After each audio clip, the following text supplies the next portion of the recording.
how to link a Facebook group to a Facebook page. In this video, I'm going to show you how to add a Facebook group to the group section on your Facebook page.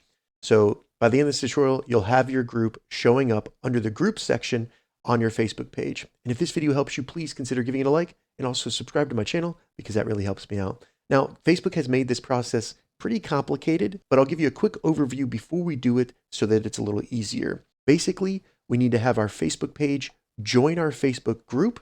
Then we need to have the Facebook group admin add the Facebook page as an admin on the Facebook group. The Facebook page then needs to accept an invite as an admin. And once you do that, it'll show up under groups.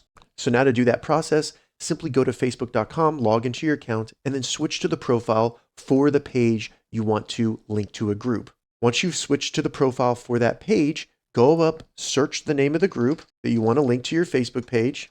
And in the results that come up, when you see the page, select it and then select join group. Now, once your Facebook page has joined the group, switch to the profile that is an admin on that group. So I'm going to do that real quick and then navigate to the group. So now, depending on your Facebook group settings, you may need to accept the Facebook page and allow them to actually join your group.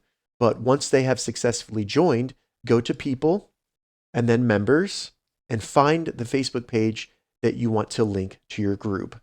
Select the three dots to the right of them and invite them to be an admin. Keep in mind that anyone who's currently an admin on that Facebook page, once you do this, will then have admin access to your group.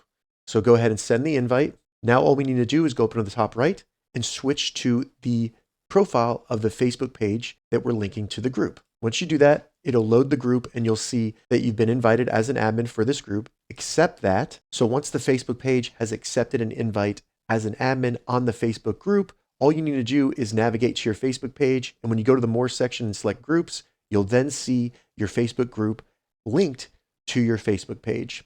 If this video helped you, give it a thumbs up and please consider subscribing to my channel.